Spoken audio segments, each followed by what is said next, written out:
Hey, what up? What up? This is the homie Pedro. First off, I want to say thank y'all for the support. Not only from what I was talking about yesterday, but also condolences on my friend that yeah that passed away. Well, it was you know unalived by cops and they got away with it. So um, I'm over. I'll never be over it, but I'll be more cautious of it. Today, I'm going to talk about watch who you keep in your inner circle, and I'm going to have a crazy story about it that I forgot about it. I forgot about it until I was talking to my sister the other day.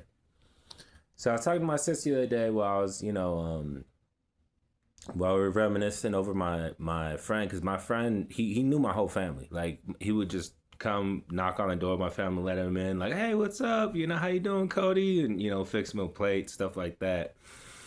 Um, but anyways, while in the midst of it, we were talking about why we cut off a certain sibling, and I had this in my one of my videos about like, is my brother evil? Like, and I was going over these things, but she was like, "Do you remember that one time he he tried to plant a bunch of meth on you?" And I was like, "Holy crap! I totally forgot about that."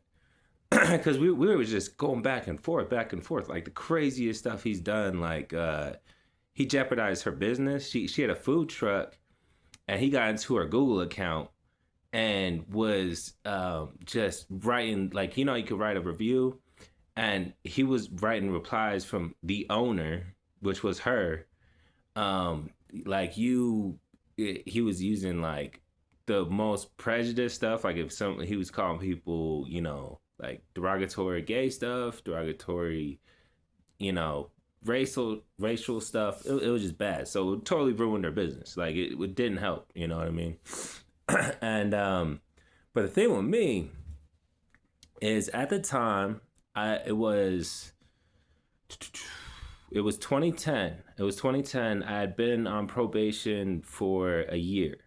Now the terms of my probation were that I done 4 months of jail, but that was conditioned on part. It was like so they gave me 5 years in prison, suspended. I do 4 months in jail, 250 hours of community service. I ended up paying like $3,000 in fines, wrote an apology letter to the clerk, all this stuff.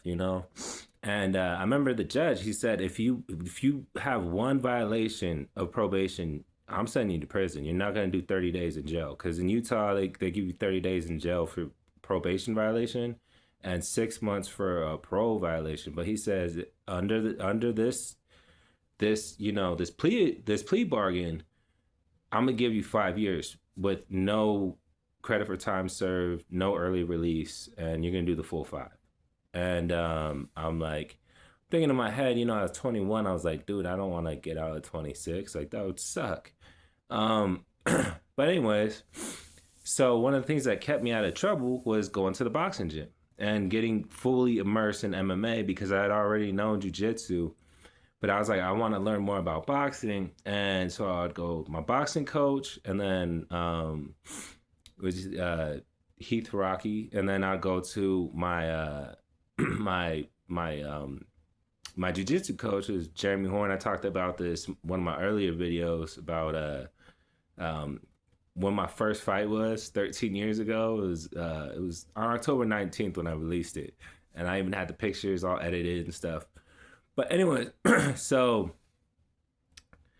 I get a call from my dad, and I'm on the way to the boxing gym. I got my duffel bag with me, everything like that, with all my shower gear, like, because I like take a shower right after boxing, you know.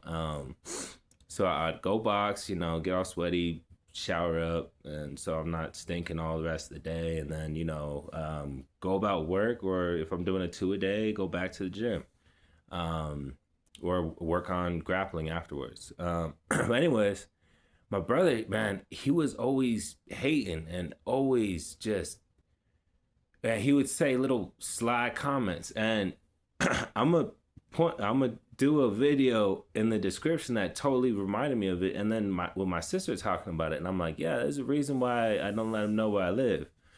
Um, but anyway, so my dad's like, hey, he's got a bunch of stuff on him, and he said he's gonna plant it in your bag. And I was like, what?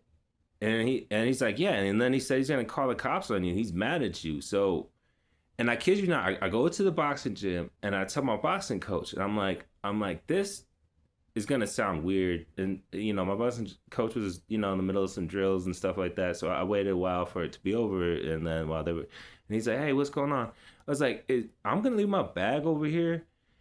Is there any way you can make sure my brother does not come in here and look at my bag? Because my brother didn't train there. He went there once, got his butt whooped, and then just never came back to the boxing gym. And so sure enough, I'm sparring. After doing the conditioning and stuff like that, I'm working on my sparring, working on my timing, stuff like that. And um, and then I hear my coach Heath be like, "Hey, Andrew, what's up, man? What's going on? You here?" And then he's like, "Oh yeah, I left some clothes in Pete's bag." And he's like, "Eh, nah, it's just Pete's stuff." And so I had to tell my sparring partner, like, hold up, like. I was like, "Hey, man," I was like, nothing in there for you, right? And he's like, "Oh no, hold on," and he unzips it, puts is going through my stuff, man. And I told my sparring partner, I was like, "Hey, man, like this is really serious." I got, and he's like, "Oh, he's, we good rapport." He's like, "Oh no, it's fine." And I go through my bag, and I kid you not, there was a bunch of little baggies, a bunch of little meth baggies in my bag, separated.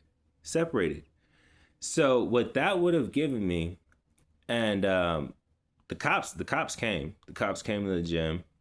Um, at that time, we didn't have cameras, but I'd gotten rid of it. I was like, what the hell? Well, when I confronted my brother, threw it at his face, and I was just like, what the? Because I chased his ass down. I was like, hey, what the hell is this about? And I threw it in his face, and I'm like, don't you ever come here again. I was like, you come here, like you're gonna get a hurting put on you by everybody. So what that would have given me is it's called possession with intent to distribute. And then with my 5 years that I was already facing, I would have violated probation, gotten the 5 years for the robbery, and then they would have been like, damn, this dude drug dealing too. And then possibly my gym coach would have had his gym shut down. You know what I mean? Because they would have thought like, oh, they're like tweaking and doing, gym stuff or something. This may be a ring. And I didn't even think about it until my sister told me about it, man. There are certain people, so watch who you keep in your inner circle. Watch who you keep in your inner circle. And the dude, Big Herc, he explains it very well. He explains it very well about how there's a hater. Well, I'll let him explain it to you. I'll link it in the description, man. It brought back memories because I could not believe my own family member, the only person I have the same mom and dad as, because I have a big family. I have family that's like so I'm basically half Mexican, half Irish, but I have family that's basically full white. Then I got some black members of my family, Ecuadorian, um, man, you name it. I got some Italians in my family. I got I got family in Sacramento. I got family in Chicago. I got family here in Salt Lake. I got family in New York. I got family in Texas. Like I got family spread all over. I mean, it's there's yeah, but it's crazy. Is there's certain people I know like a real friend, someone you could trust. They're not gonna brag about what they got. They're gonna put you on game. Like, oh yeah, man, this is how you get it. And I remember when I told my brother like any accomplishment that I got, and I would tell him how I got it, and I'd be like, "Hey man, I'll help you through the set." He'd get offended, like, "Oh man," I told him like, cause he's like, "I could beat up anybody," and he's untrained. He thinks he could beat up people in the UFC. You know what I mean? I'm like, dude, if I can't beat those people and I'm trained, you can't beat those people. Believe me. But it is what it is, man. Keep your inner circle like tight, but also watch out who you have that inner circle around. You know, and I know it may seem hypocritical because the whole fiance stuff, and it's still 50-50. I mean, we had a very in depth, productive conversation. My name is definitely on the phone now, and yeah, I actually went to martial arts class yesterday, and I wasn't participating. Nephews were, and went with her, and she was kind of like, well, the thing that, and I'll talk about that in a different thing, man. But it was a Hapkido class. But anybody that knows me knows that my stuff is boxing, jujitsu. Did a little bit of Muay Thai. Just in training, I never participated. That's one of my bucket lists is to go to Thailand and at least participate in one, win or lose. It'd be dope. Um, but yeah, man, I'm gonna keep it nice and sweet.